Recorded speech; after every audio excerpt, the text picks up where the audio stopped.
The Netflix lead for this film said the running time was 3 hours and 6 minutes. When I saw that, I wondered if there was reason to be concerned. Turns out there was.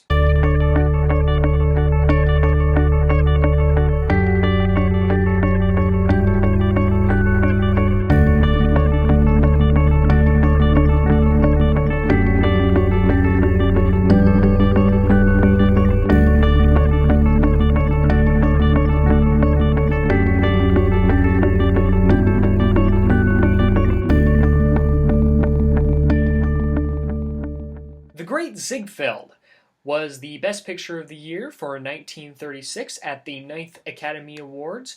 It is directed by Robert Z. Leonard. It stars William Powell, Louise Rayner, and Myrna Loy. This film was nominated for 7 Academy Awards, winning only 3. It was nominated for Best Art Direction, Best Directing, Best Film Editing, and Best Original Star. Can't really say original screenplay because it was something else back then. It was like best story, best original story, or best thing that wasn't written from something else before. They hadn't figured that out yet. The awards it did won was the discontinued category of Best Dance Direction, credit to Seymour Felix, Best Lead Actress for Louise Rayner as Anna Held, and Best Picture, credit to producer Hunt Stromberg and Metro-Goldwyn-Mayer. This film is a biopic that stars William Powell as famous theatrical impresario.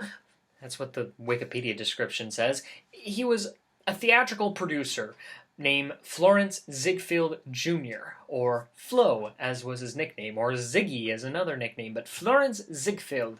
That was his name. The film chronicles Ziegfeld's rise and fall, basically the beginning of his career towards the end of his career, aka his life. It's one of those biopics that tries to cover everything. The first half of the movie I really liked. I really thought it was well paced as it started from him rising up and it concluded. And by concluded, I'm literally referring to the first act as defined by the intermission that was in between. Yes, this film is that old that there were actually intermissions in movies, and this was one of them. There was an intermission in this movie, and before the intermission was this really great musical number. The song was called A Pretty Girl Is Like a Melody. It was a recreation of one of Ziegfeld's performances that he produced. And it was really quite stunning to watch. Because literally this guy was all about the bigger it is, the better it is. And this number really showed it, and it was amazing to watch. So many dancers, so many physical structures on a stage. There was a large spinning tower on this stage with a spiral staircase that might have been a few stories high, and the camera just followed that all the way to the top. I mean, it's gotta make Emmanuel Lubezki wet his pants. After the intermission, though, is when the movie starts to fall apart, in that it is the typical biopic, the kind of biopic I do not actually like, the biopics that focus on a person's entirety, like the entire biography. Well, I mean, it doesn't cover his birth, thank God. It covers most of his adult life, and the problem with that is that when you do that, you miss out on telling an actual structured story. It starts to do that in the first act, but then falls apart in Act 2. And one of the ways it falls apart, this is actually one of the minor ways, but I'm going to mention it first because it's right after the intermission, is when more musical numbers happen. There's like one scene after intermission of like just two characters talking that I don't really care about. I don't even know what the conversation was about. But shortly afterwards, it shows scenes from another one of Ziegfeld's performances, and it's Florence Ziegfeld himself sitting in a dinner theater watching this performance play out, and it's like 30 minutes straight of musical numbers. It just won't stop. Don't get me wrong, I do not have a problem with musicals. I did drama in high school. That was my thing. I love to sing in musicals. I like to watch musicals.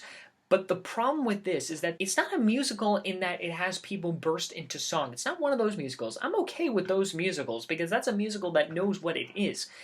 This one seemed like it was trying to be a musical in order to pander to the audiences because that's what was the big thing at the time. So they just shoved out 30 minutes of musical numbers that all ends up culminating as fluff. It's filler.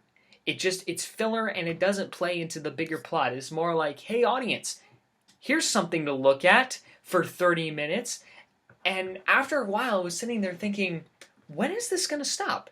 When am I going to get back to the actual story? And if there's one rule that should be in place about romantic subplots, it seems kind of common sense to me, but I don't know. It didn't make sense to them at the time. Keep it one love interest. There's got to be one love interest that kind of stays put throughout the entire movie. If you have like one love story in like the first half of the movie, and then you drop that off, and then move on to another love interest and another love story at the second half of the movie, then it feels like you're watching two movies in one, two different stories, and the movie starts feeling episodic, and you're starting to think, what's the story here? Now, although that's true with history, and that Florence Ziegfeld did get married twice, it didn't have to focus so much on that to the point where 30 minutes towards the end of the movie, which isn't that much given the long running time of this movie, he's saying, I love you to the next girl, and I'm thinking, what? It's confusing to have two different love stories at once. Again, it's why I don't like these kind of biopics. I like biopics that take one aspect of a person's life and makes that into a story. Or maybe it could encompass an entire person's life, but focus on one aspect that works well in a 3-act movie, traditional movie structure. One of the reasons why I like the story of Louis Pasteur is that it didn't go all the way to his death. It focused on him trying to prove his points and eventually be recognized in the scientific community. That's how the movie ended, spoiler alert. But this movie is like him starting out in his career, not being able to get anywhere until he finally finds success, and yada yada yada, stuff happens in his life, and then he dies. That's the movie. For 3 hours. In the end, The Great Ziegfeld was a big disappointment. It's not the worst Best Picture winner I've seen. I've seen worse than this one. I've seen a lot worse. I mean, Cavalcade, come on. It wasn't that bad, but it was pretty disappointing. I'm going to have to say nice try on this one. If I had to pick a Best Picture nominee that wasn't The Great Ziegfeld that should have won Best Picture in 1937, I would say Mr. Deeds Goes to Town. That was a really great movie, had a great structure. Great Ziegfeld was a major disappointment. Thanks for watching my review of The Great Ziegfeld. Thanks for watching, and I'll see you next time.